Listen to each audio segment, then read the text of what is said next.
We look up from the forest floor at a towering, sun-dappled grove of redwood trees.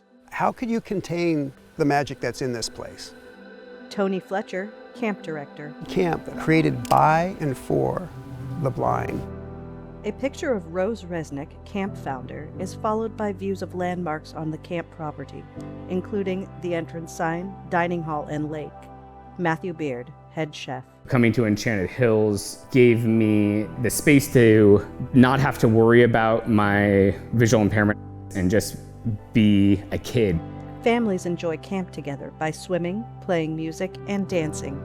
Kathy Abramson, Senior Director, Curriculum Design and Content Development. Giving opportunity for parents to come together, for sighted siblings and blind siblings to meet other sighted siblings and blind siblings. A young woman plays a ukulele while sitting outside at camp alongside another young woman playing a shaker. Kate Elam, counselor. I found myself here. I found what I want to do. I found who I want to be around, what I get excited about. A man sits on a wooden bench on a hill overlooking San Francisco. Jerry Coons, Visioning Design Committee member. Meeting people who may have been in the trades and then coming to a woodworker's workshop and realizing that they still could be creative in an area that they had lost touch with, that's magic.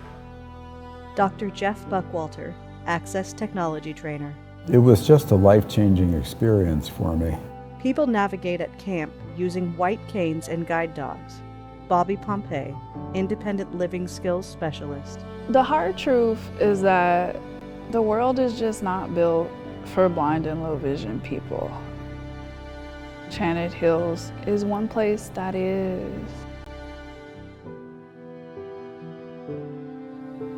Sorry, I get kind of emotional sometimes when I think about what my life would have been like if I hadn't been at the lighthouse.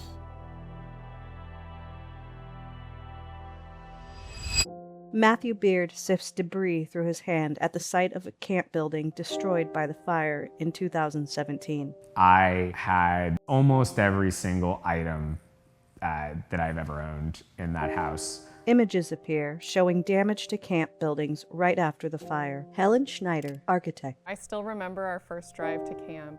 It was complete devastation. The pool bathhouse was gone, the rec sheds were gone, and then once we got into lower camp, all the cabins, with the exception of the Foss cabin, were gone. On Sunday, October 8th, 2017, a fire swept through Enchanted Hills Camp. By Wednesday, October 11th, close to 900 trees and 30 buildings were lost in the fire. But with fire comes growth. I remember the journey down that driveway. A view down the driveway into camp. You would see some redwoods. The resiliency of the species is a lovely metaphor for camp coming back to life. I saw the tactile art barn, and I saw fire damage within 3 feet of the barn, but the barn stood. Looked over to one of the oldest buildings on the property, and this wooden structure was still standing. Again, I was full of optimisms, like, we have something to work with.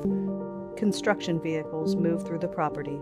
Having experienced a fire loss of the magnitude, it was really important to Lighthouse that the rebuild safeguards the camp against future wildfire, and also make an environment that's more accessible for people who are blind or have low vision. Hands move over a tactile map of the designs for a reimagined camp. We really had to learn an entirely new process for communicating.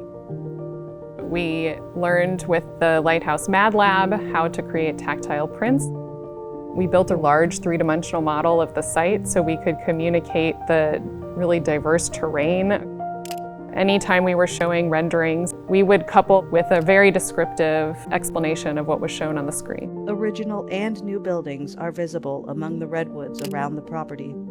Part of the reimagining right off the bat is how can we make camp safe? All of the new camp buildings comply with the California Building Code, Chapter 7A, which talks about building in a wildland-urban interface. In many cases, we went above and beyond the code minimums. A shot of the new large silver water tanks appear. That starts with the expansive water storage at the top of camp, the new fire line that goes down all the way to the bottom of camp, where we have wood siding. That wood is milled an extra inch thick to provide an extra level of protection. Jerry Coons navigates a trail on the site using a white cane. I got adopted onto the design committee, so I had more direct input as to how to integrate the greatest experience for blind people at the camp. Helen Schneider shows a block of storage cubbies. One of our board visioning committee members, he had this observation about, well, we've got 60 cubbies here. How am I going to know where my stuff is? And he had this idea about a recessed style in the cubbies so that you can kind of run your hand along the cubbies and it gives kind of a reference point beyond the big field of 60. We see more of the forest commons and other new buildings on site as the team tours them in hard hats and high visibility vests. Working with Perkins and Will has been a wonderful experience for me. The members of the team spending time learning a bit about how we traveled, the sensitivity that has been given, having people take the time to do things with us instead of to us or for us has been absolutely magnificent.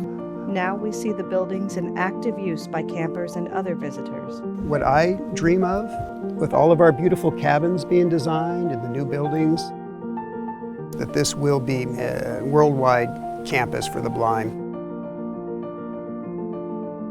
We are the architects, but this project it's the product of years of listening to people who have a blind lived experience.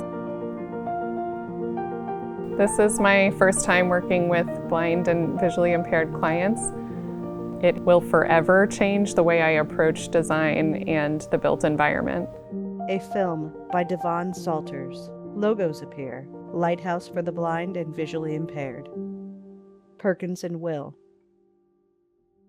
Special thanks to Tony Fletcher, Jerry Coons, Matthew Beard, Kathy Abrahamson, Bobby Pompey, Debbie Bacon, Dr. Jeff Buckwalter, Kate Elam, Karen Elam, Hannah Clemenson, Hobie Wedler, Nicole Cruz, Peter Fowl, Helen Schneider, Mariah Morgan, Addison Estrada, and Tucker Treat.